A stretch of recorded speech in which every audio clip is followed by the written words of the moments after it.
자, 반갑습니다. 오늘도 이렇게 예배에 오신 여러분들 주님의 이름으로 환영하고 또 축복합니다. 우리가 계속해서 마가복음의 말씀을 보고 있는데요. 오늘은 그 네 번째 시간입니다. 제목을 이렇게 정해봤습니다. 나의 사랑, 나의 기쁨이라고 제목을 정해봤습니다. 자, 오늘 본문을 보시면 예수님께서 세례를 받고 물에서 올라오시는 그 사건이 벌어지고 있는 것을 보게 됩니다. 지난 시간 우리가 예수님이 세례를 받으시는 이 부분에 있어서 카메라의 오작동으로 인해 동영상이 올라가지 못했는데요. 앞으로는 실수 없이 준비하도록 그렇게 최선을 다하도록 하겠습니다. 하지만 다행인 것은 오늘 말씀이요, 세례를 받으시는 예수님의 연속선상에 있다는 것입니다. 그래서 아마 말씀이 조금 겹치는 부분도 있기 때문에 혹시 영상으로 보지 못하신 분들은 오늘 말씀을 잘 보시면 더 좋을 것 같습니다. 자, 오늘 본문을 보시면 예수님께서 세례 요한에게 세례를 받으십니다. 여러분, 우리가 세례는 무엇이라고 하였습니까? 죄인들이 받는 죄사함의 의식이라고 말씀을 드렸습니다. 하지만 예수님은 죄가 없으신 분이시죠. 죄가 없으시기 때문에 세례를 받으실 필요가 없으신 분이셨지만 하나님의 의를 이루기 위해서 예수님이 친히 인간의 몸으로 오셨을 뿐만 아니라 죄인이 되셔서 죄인이 받는 세례를 받으셨습니다. 이 모든 것이 우리를 구원하기 위한 하나님의 사랑이라고 말씀을 드렸습니다. 어떻게 보면 예수님이 세례를 받으시는 이 장면은요, 예수님으로서는 굉장히 자존심이 상하는 일이었을 수 있습니다. 아니, 세례를 베풀어야 할 예수님이 사람에게 세례를 받으신다는 것은 수치라고 이야기할 수도 있을 것입니다. 하지만 오늘 본문에서 세례를 받고 물에서 올라오시는 예수님의 모습을 보시면 마치 왕의 대관식과도 같습니다. 특별히 삼위 하나님이 모두 출현하게 되는 모습을 보게 돼요. 성경을 보시면 이 삼위 하나님이 동시에 출현하는 장면을 그렇게 보기 쉽지가 않습니다. 굉장히 어렵습니다. 천지창조 때나 뭐 있었을까요? 삼위 하나님이 동시에 출현하는 장면은 성경에서 보기가 쉽지가 않습니다. 오늘 본문을 다시 한번 보시기 바랍니다. 곧 물에서 올라오실새 하늘이 갈라짐과 성령이 비둘기같이 자기에게 내려오심을 보시더니 하늘로부터 소리가 나기를 너는 내 사랑하는 아들이라 내가 너를 기뻐하노라 하시니라. 말씀을 잘 보시기 바랍니다. 성자 예수님은 세례를 받고 물에서 올라오고 계십니다. 성부 하나님은 하늘에서 말씀을 하시죠. 성령 하나님은 비둘기같이 임하였다라고 이렇게 말씀하고 있습니다.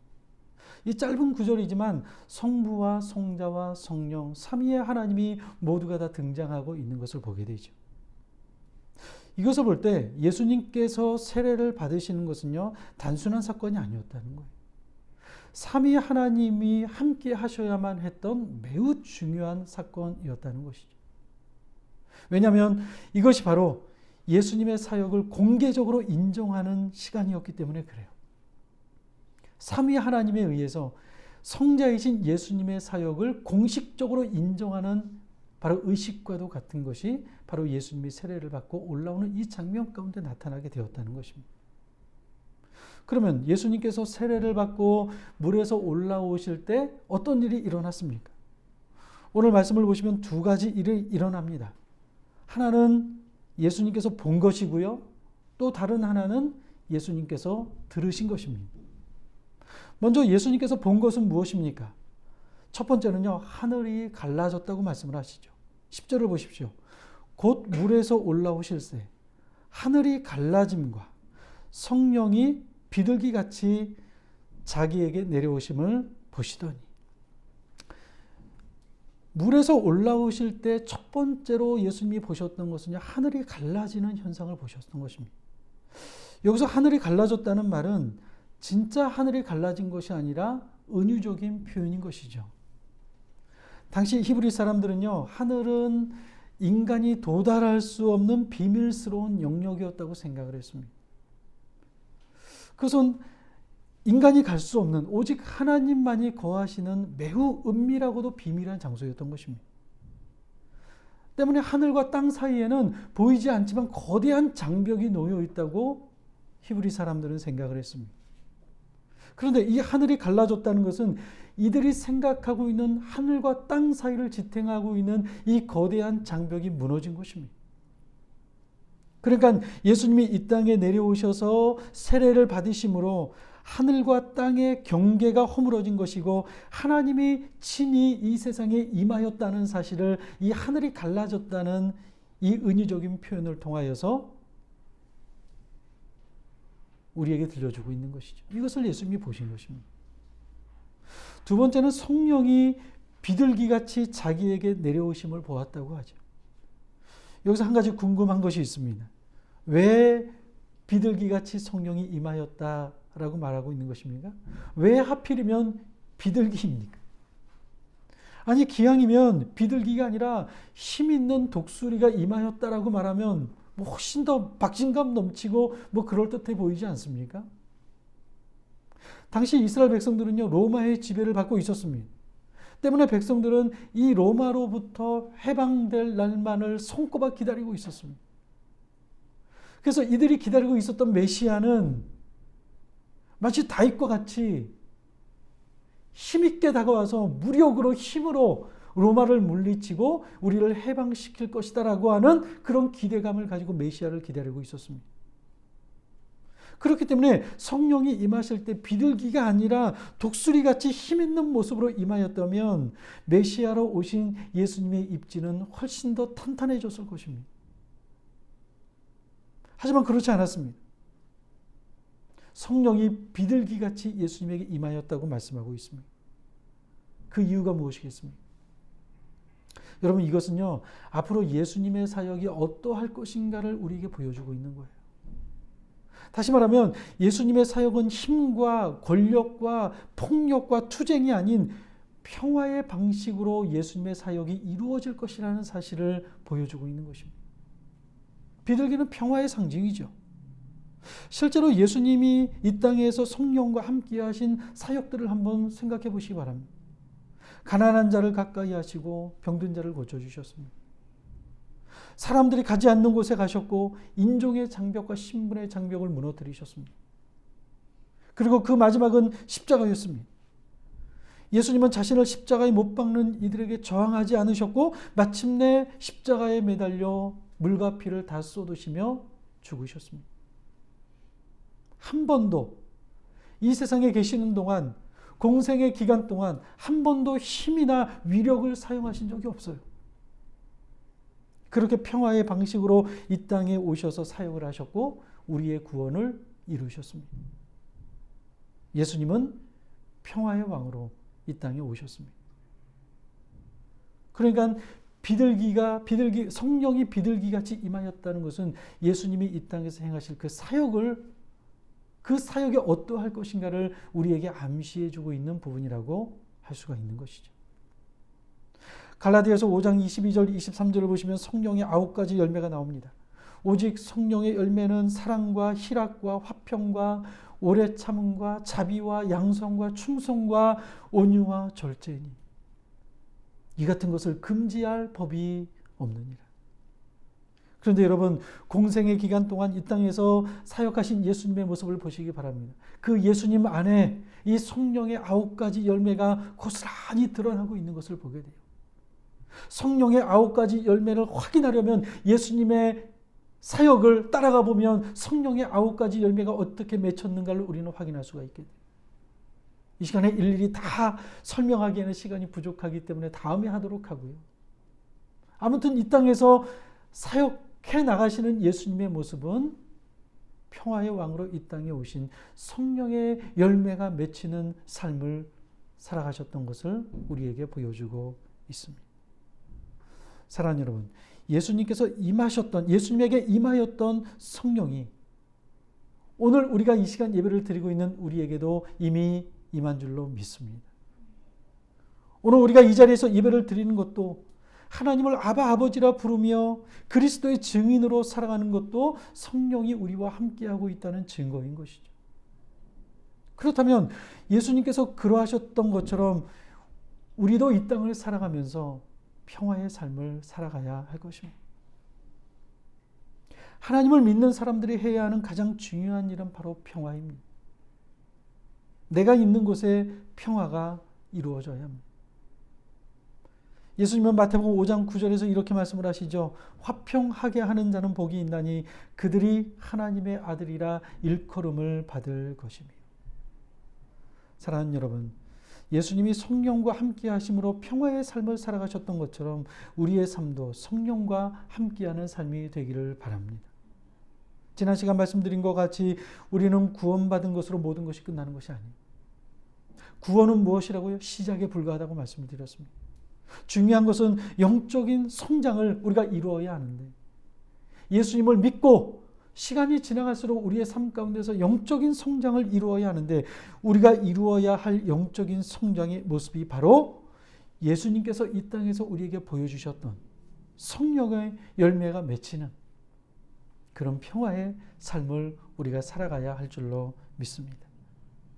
이제 2023년도 두 번째 예배를 우리가 드리고 있는데요. 이 한 해가 이 열매를 맺히는 시간이 될 수 있기를 주님의 이름으로 간절히 축원합니다. 그 이후에 하늘에서 소리가 들렸습니다. 11절을 한번 보시기 바랍니다. 우리 같이 한번 11절 말씀을 봉독해 보도록 하겠습니다. 시작. 하늘로부터 소리가 나기를 너는 내 사랑하는 아들이라 내가 너를 기뻐하노라 하시니라. 하늘에서 두 가지를 보았던 것처럼 또 두 가지의 소리가 들리게 되었습니다. 하나는 너는 내 사랑하는 아들이라 라는 소리이고요. 또 하나는 이는 내 기뻐하는 자라 라는 소리가 하늘에서 들렸습니다. 그런데 하늘에서 지금 들린 이 음성은요, 마태복음 17장을 가시면요, 똑같이 하늘에서 이 음성이 또 들리게 되는 것을 보게 돼요. 마태복음 17장을 보시면요, 예수님께서 변화하신 변화산 사건이 기록되어 있습니다. 예수님과 베드로와 야고보와 요한이 산으로 올라갔을 때 예수님이 변형되셨고, 이 모습을 보고 무서워하고 있는 제자들을 향해 하늘에서 음성이 들리게 되죠. 마태복음 17장 5절을 보시면 이렇게 말씀을 합니다. 말할 때 호련히 빛난 구름이 그들을 덮으며 구름 속에서 소리가 나서 이르기를 이는 내 사랑하는 아들이요 내 기뻐하는 자니 너희는 그의 말을 들으라 하는지라. 이는 내 사랑하는 아들이요 내 기뻐하는 자니. 동일하게 말씀을 하시죠. 세례를 받고 올라오시는 예수님에게 또 변화산에서 변화하셨던 그 예수님의 모습을 보고 떨고 있는 제자들에게 하늘에서는 동일하게 예수님에 대해서 이렇게 말씀하고 있습니다. 이는 내 사랑하는 아들이요 내 기뻐하는 자라. 여러분, 이 말은요 굉장히 중요한 말이에요. 특별히 이는 내 사랑하는 아들이요라는 이 하늘에서 들려온 이 말씀은요 굉장히 중요한 말씀이에요. 왜냐하면 이것은요 아들에 대한 아버지의 선포임과 동시에 예수님이 누구이신가에 대한 예수님의 정체성을 말해주고 있기 때문에 그렇습니다. 여러분, 그렇습니다. 예수님은 하나님의 아들로서 아버지로부터 세상에 보냄을 받은 구원자이십니다. 메시아이십니다. 그래서 공생애를 시작하시기 전에 세례를 받고 물에서 올라오실 때 하나님으로부터 아들됨의 정체성을 부여받고 있는 거예요. 이는 내 사랑하는 아들이요. 물론 예수님은 이미 알고 계셨죠. 하나님의 아들이십니다. 하지만 이것은요, 온 세상에 하나님께서 전하시는 공식적인 선포인 것입니다. 마치 대통령으로 당선은 되었지만 취임식을 통해서 공적인 업무를 시작하는 것처럼 하늘에서 들린 이 음성은 예수님의 공적인 사역을 시작하라는 아버지 하나님의 말씀인과 동시에 하나님의 인증과도 같은 거예요. 내 사랑하는 아들이랍니다. 여기서 우리가 참으로 중요하게 보아야 할 것이 있습니다. 그것은 나는 누구인가 하는 정체성을 아는 것은 너무나도 중요하다는 거예요. 내가 누구인가? 여러분, 우리는 내가 누구인가를 알아야 합니다. 내가 누구인가를 알아야 내가 사는 이유를 알게 돼요. 내가 존재하는 목적은요, 내가 누구인가를 알아야 비로소 알게 되는 거예요. 만약 내가 누구인가를 알지 못한다면 어떻게 되겠습니까? 그 인생은요, 방황하는 인생을 사는 거예요. 나는 누구인가? 어디로 와서 어디로 가는가? 철학자들이 맨 그 질문을 던지고 있잖아요. 그게 뭐예요? 방황하는 거예요. 방황하는 거. 여러분, 내가 누구인지를 모르는데 어떻게 분명한 목적을 가지고 살아갈 수가 있겠습니까? 불가능해요. 영적인 명확한 정체성을 가지지 못하면 우리는 조금만 힘들어도 방황하게 되고 금방 포기하게 되어 있어요.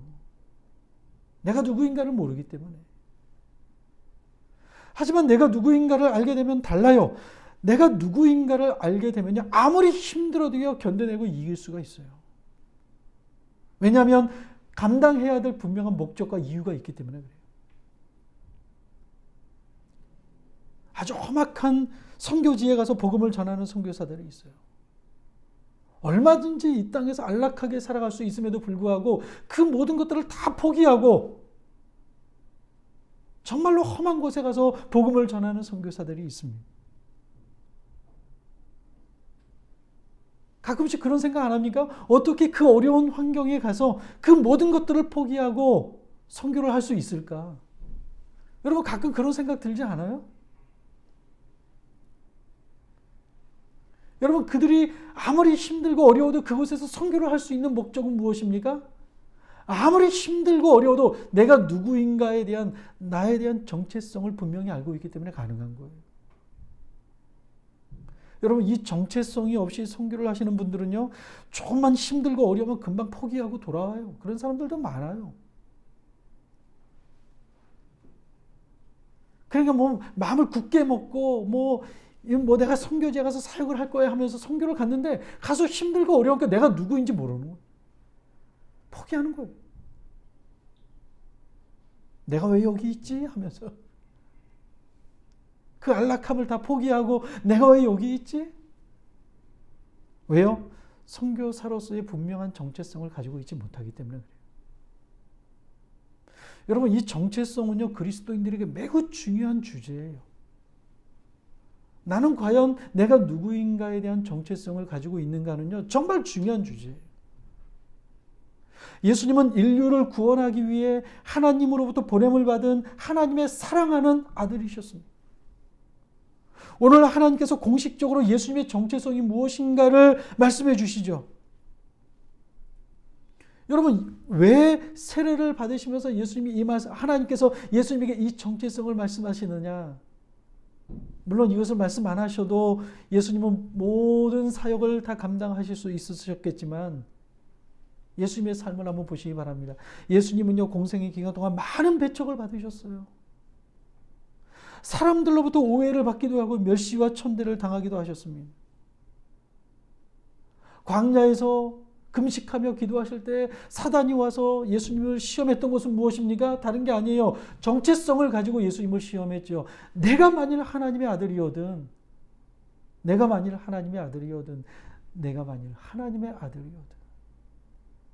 정체성을 공격해요, 자꾸만. 네가 누구냐? 마귀의 공격의 목표는 확실해요. 예수님의 정체성을 흔들어 놓는 거예요. 당시 종교 지도자들은요, 끊임없이 예수님의 이 정체성을 놓고 시비를 걸고 예수님을 죽이려고 모함을 했어요. 하지만 예수님은요, 어떤 상황에서도 한 번도 하나님의 사랑받는 아들이라는 이 정체성이 흔들려 본 적이 없어요.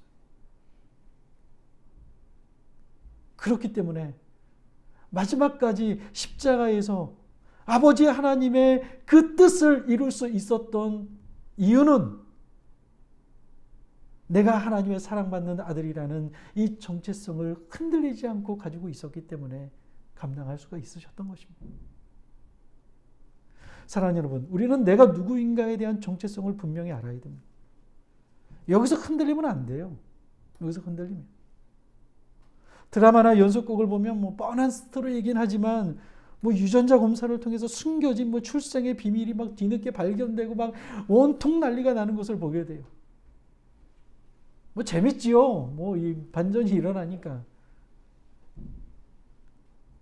아주 혼란스럽죠. 왜 혼란스럽습니까? 정체성이 흔들려 버리면 전부 다 혼란스러운 거예요. 하나같이 뭐 하던 일을 다 멈추게 되고요. 뭐 내가 지금까지 가지고 있는 모든 거 다 의미가 없어요. 정체성이 흔들려 버리니까. 여러분 그리스도인들도 마찬가지예요. 내가 누구인가에 대한 이 정체성에서 혼란이 오기 시작하면요. 그 인생은 방황하는 인생이에요.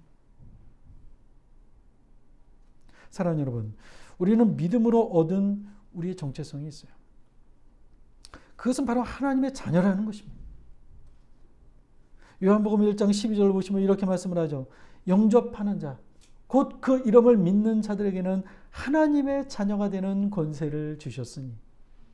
믿으십니까? 예수님을 영접하는 자들에게는 눈에 보이지 않지만 영적인 정체성을 하늘로부터 부여받게 되는데 하나님의 자녀가 되는 권세를 부여받게 된다는 것입니다. 여러분 이 말씀은요 우리가 누구인가에 대한 정체성을 분명히 하고 있어요. 우리는 누구라고요? 하나님의 자녀예요. 이것이 우리에게 새롭게 주어진 제2의 정체성이면서 가장 중요한 정체성. 여러분 하나님의 자녀라는 정체성보다 더 중요한 것이 있습니까? 우리는 가정에서는 남편으로, 아내로, 엄마와 아빠로, 학교에서는 교사와 학생으로 신분을 가지고 살아가요. 수많은 정체성이 이 땅에서 우리가 주어진 정체성이 있어요. 하지만 여러분 그 어떤 것보다 우위에 있는 것은 그 어떤 것보다 가장 맨 위에 있는 우리의 정체성이 무엇이냐? 그것은 바로 우리가 하나님의 자녀라는 것입니다. 이것 하나 붙들고 있으면 아무리 힘들고 어려워도 여러분 우리는 흔들리는 인생을 살아가지 않을 수 있어요. 어떤 분들은 직장의 직급이 자신의 정체성인 줄 알고 살아가는 사람들이 있어요. 어떤 사람들은 뭐 대통령이다, 뭐 장관이다, 국회의원이다. 그게 자기 정체성으로 알고 살아가는 사람이 있어요. 어떤 사람은 교회 직분이 자기 정체성인 줄 알고 살아가는 사람들도 있어요. 근데 여러분 어떻습니까? 영원합니까? 아니죠. 대통령도 그만둬야 되고요. 국회의원도 그만둬야 되고요. 우리가 받은 교회에서 받은 직분도 다 내려놔야 돼요. 그러니까 은퇴하거나 이 퇴직하는 순간 모든 것들이 무너지는 것처럼 허태를 하시는 분들이 많은 거예요. 바둑이나 두고 탁구나 치고. 내가 그 자리에 그 직분을 가지고 있을 때는 사람들이 나에게 손뼉을 쳐주고 그래 당신은 그런 사람이야 라고 우리를 높여줄지 모르겠지만 그래서 여러분 우리가 착각하는 게 뭐냐면 그게 정말 나라고 생각해요. 내가 정말 그런 줄 알아요. 하지만 그 역할이 언제까지입니까? 여러분 시간이 지나면 다 내려놔야 돼요. 다 내려놔야 돼요. 그러니까 막 갑자기 막 공황장애에 빠지기도 하고 우울증에 빠지기도 하고 왜요? 정체성에 혼란이 오는 거예요. 정체성. 하지만 하나님의 자녀라는 정체성을 가장 크게 붙들고 살아간다면 여러분 이런 것도 문제가 되지 않아요. 전혀. 내가 어디 있다 내려오든 뭐가 되든 누가 나를 뭐라고 불러주든 문제가 되지 않아요. 왜냐하면 하나님의 자녀라는 이 정체성이 나를 받쳐주고 있기 때문에 그래요. 가장 중요한 정체성을 우리가 부여받고 살아가는 존재라는 사실을 알게 되면 저 나락으로 떨어진다 할지라도 흔들리지 않아요. 왜요? 정체성이 있기 때문에. 여러분 이처럼 정체성은 참으로 중요합니다.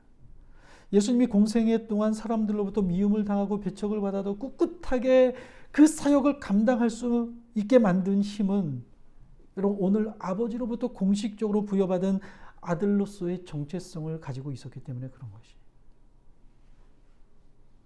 그래서 오늘 예수님이 세례를 받고 올라오실 때 하늘에서 들려왔던 이 음성과 보였던 것은 너무나도 중요합니다. 사랑하는 여러분, 여러분은 분명한 정체성을 가지고 살아가십니까? 혹시 흔들리는 인생을 살아가고 있지는 않습니까? 두려워하며 살아가고 있지는 않습니까, 여러분? 그러면 여러분, 지금 여러분의 정체성을 다시 한번 확인해 보십시오. 하나님과의 관계가 피상적으로 있지는 않습니까? 하나님을 믿고 있긴 하지만 내가 정말 하나님의 자녀라고 하는 이 정체성에서 모호한 확신을 가지고 살아가고 있지는 않습니까? 그러면 삶은 불안할 수밖에 없어요. 나이가 들면 불안하고, 퇴직을 하면 불안하고, 돈이 없으면 불안하고. 우리는 하나님의 사랑하는 자녀라는 이 정체성을 붙들어야 할 것입니다. 이 확신이 우리를 붙들면 우리는 여러분 이 세상에서 승리하는 인생을 살아갈 수 있는 거예요. 로마서 8장 35절을 보시면 바울은 이렇게 말합니다. 누가 우리를 그리스도의 사랑에서 끊으리요? 환난이나 공고나 박해나 기근이나 적신이나 위험이나 칼이랴. 여기서 언급된 것들을 보십시오. 만만한 것은 하나도 없어요. 환난, 공고, 박해, 기근, 적신, 위험, 칼. 매우 위협적인 것들이에요. 그러나 그 어떤 것도 하나님의 사랑, 하나님과 나와의 관계를 끊을 수 없다고 하는 이 강력한 정체성에 대한 확신을 가지고 있기 때문에 사도 바울은 그 어떤 어려움이 있다 할지라도 우리가 흔들리지 않을 것이다. 그러면서 확신을 가지고 복음을 전했던 사도 바울의 모습을 우리는 보게 돼요. 저는요, 이 바울이 이 사역을 이렇게 멋지게 완성할 수 있었던 이유도요, 뭐 여러 가지가 있겠지만 가장 그 저변의 밑바닥에 무엇이 있느냐, 하나님의 사랑하는 자녀에게 이 사랑을 끊을 수 있는 것이 아무것도 없다는 이 확신과 이 분명한 정체성이 사도 바울로 하여금 이 멋진 사역을 감당하게 했을 것이라고 생각합니다. 이것은 우리도 마찬가지고. 사랑하는 여러분, 오늘도 우리의 삶은 쉽지 않습니다. 이 세상에서 믿음을 지키며 살아간다는 거 결코 만만치가 않아요. 하지만 오늘 하나님께서 하늘 문을 열고 예수 그리스도께서 들려주신 것처럼 우리에게도 동일하게 너는 내 사랑하는 아들이다. 너는 내 사랑하는 딸이다. 우리가 이 음성을 듣게 된다면 만만치 않은 이 세상에서도 우리는 넉넉하게 승리하는 인생을 살아가게 될 줄로 믿습니다. 이 음성이 우리 귀에 천둥처럼 들려지기를 원합니다. 이 음성을 듣기만 한다면 무엇이 우리를 흔들 수 있겠습니까? 무엇이 우리를 불안하게 할 수 있겠습니까? 하나님의 자녀라는 이 정체성을 분명히 붙들고 살아가시기를 주님의 이름으로 간절히 축원합니다. 두 번째 하늘에서 들린 음성이 무엇입니까? 내가 너를 기뻐하노라 라는 음성입니다. 여러분, 이 부분은 우리가 간단히 넘어갈 수 있는 부분이지만 말씀을 자세히 묵상하다 보면요, 이 부분은 아주 깊은 뜻이 담겨져 있는 것을 발견하게 돼요. 내가 너를 기뻐하노라. 여러분, 사랑하는 것과 기뻐하는 것은요, 비슷한 것 같지만 아주 큰 차이가 있지요. 부모가 자녀를 사랑하는 것은 당연한 것입니다. 우리는 자녀를 사랑하죠. 그 자녀가 어떤 모습으로 있다 할지라도, 뭐 장애가 있든 공부를 잘하든 못하든 심지어 죄를 지어 감옥에 있다 할지라도 부모는 그 자녀를 한없이 사랑합니다. 모든 사람이 그 사람을 욕하고 손가락질한다 할지라도 단 한 사람, 그 사람을 품을 수 있는 사람은 누구입니까? 부모예요. 그게 부모의 사랑이죠. 하지만 여러분 생각해 보십시오. 자녀를 사랑한다고 해서 그 자녀가 부모의 기쁨이 항상 되지는 않죠. 가끔 TV 프로 중에 이 금쪽 같은 내 새끼라는 그런 프로를 가끔씩 봐요. 뭐 재밌더라고요. 여러 가지 뭐 또 깨닫게 하는 것도 많고 느끼게 하는 것도 많은 것 같아요. 그 프로를 보면요, 마음이 아플 때가 참 많아요. 어떤 아이는 뭐 부모에게 폭력을 쓰고 뭐 진짜 험한 말을 하고 뭐 이런 분노 조절 장애를 가지고 있는 아이들도 있고요. 또 어떤 아이는요, 말을 할 때 막 심하게 더듬으니까 부모가 너무 막 걱정을 하는, 너무 이 더듬으니까 친구들한테만 놀림도 받고 이런 게 이 부모의 마음에는 아픔으로 다가오고, 또 어떤 아이는 흥분하면 막 호흡곤란이 오는 아이도 있고요. 며칠 전에 봤는데요, 이 아이는 뭐 거식증에 걸려가지고 6학년인데 보니까 뭐 키로수가 한 18kg밖에 나가지 않는 그런 자녀도 있더라고요. 너무 많아요. 근데 여기 나오는 부모들의 공통점이 있어요. 먼저는 그럼에도 불구하고 자녀들을 너무나 사랑한다는 거예요. 얘가 뭐 욕을 하든 폭력을 쓰든 거식증에 걸리든 뭐 공황장애가 있든 그럼에도 불구하고 부모는 그 자녀를 사랑한다는. 또 다른 하나는 이 자녀들을 너무나도 사랑하지만 그 자녀가 기쁨의 대상이 아니라 도리어 걱정과 근심의 대상이 되고 있다는. 그러니까 그 아이만 생각하면 마음이 미어지는 거예요. 막 견딜 수가 없이 막. 그러니까 나오는 사람들 다 울어요. 막 그 아이의 그 행동을 보고 다 울어요. 여기 우리가 예배를 드리고 있는 ABA 놀이터도 마찬가지잖아요. 마음이 아픈 아이들이 와서 치료를 받고 있어요. 부모님들의 마음이 어떻겠습니까? 이 아이를 너무도 사랑하지만 기쁨의 대상이 되고 있지 못해요. 치료받기를 원하는 그 부모의 간절한 마음을 우리가 느끼지 않습니까? 그래서 우리가 기도할 때마다 이 장소를 위해서 이곳에 들어오는 아이들이 치유받고 부모에게 걱정과 근심이 아닌 기쁨의 대상이 되도록 우리가 기도해야 할 것입니다. 가장 이상적인 자녀는 어떤 자녀이겠습니까? 부모가 사랑하기도 하면서 그 자녀가 기쁨의 대상이 되는 자녀가 가장 이상적인 자녀일 것입니다. 그런데 이런 자녀가 되는 것은 결코 쉬운 일이 아니에요. 뭐 사랑하는 것은 문제 없지요. 뭐 부모니까 자녀를 사랑하는 거 당연하지요. 부모가 자녀를 사랑하는 거 당연합니다. 오늘 하나님께서도 예수님을 향하여 너는 내 사랑하는 아들이라. 뭐 당연하죠. 아들인데 사랑하는 건 당연한 것이죠. 그러나 아무리 자녀를 사랑한다 할지라도 그 자녀가 항상 기쁨의 대상이 되지 못해요. 왜 그렇습니까? 왜 부모의 기쁨의 대상이 되지 못하는 것입니까? 부모의 필요를 충족시키지 못하기 때문에 그래요. 부모의 기대를 충족시키지 못하면 사랑은 하지만 기쁨의 대상은 되지 못해요. 그렇다면 어떤 자녀가 사랑하면서 동시에 기쁨이 되는 자녀이겠습니까? 그것은 뻔하죠. 부모의 기대를 충족시켜 줄 수 있는 자녀가 사랑함과 동시에 기쁨이 됩니다. 오늘 본문을 보시면 예수님이 그러하셨죠. 예수님은 아버지 하나님께 사랑하는 아들인과 동시에 기뻐하는 아들이었습니다. 마태복음 17장에서 변화산 사건에서도 동일하게 이는 내 사랑하는 아들이요 내 기뻐하는 자라. 하나님은 언제나 그 아들 예수님이여 사랑하는 아들인과 동시에 기뻐하는 아들이었습니다. 그 이유가 무엇입니까, 여러분?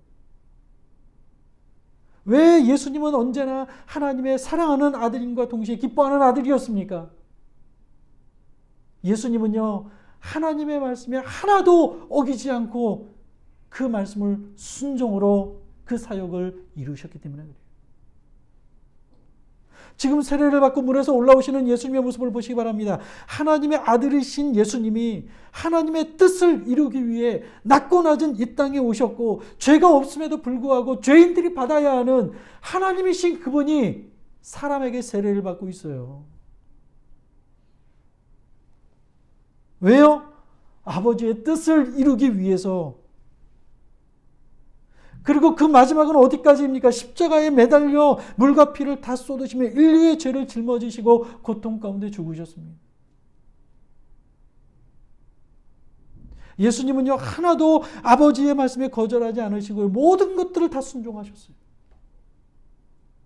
십자가에 달리시기 전에 겟세마네 동산에서 기도하실 때 할 수만 있거든 이 잔을 내게서 옮겨달라고 기도했지만 그 마지막은요, 그러나 아버지의 뜻이라면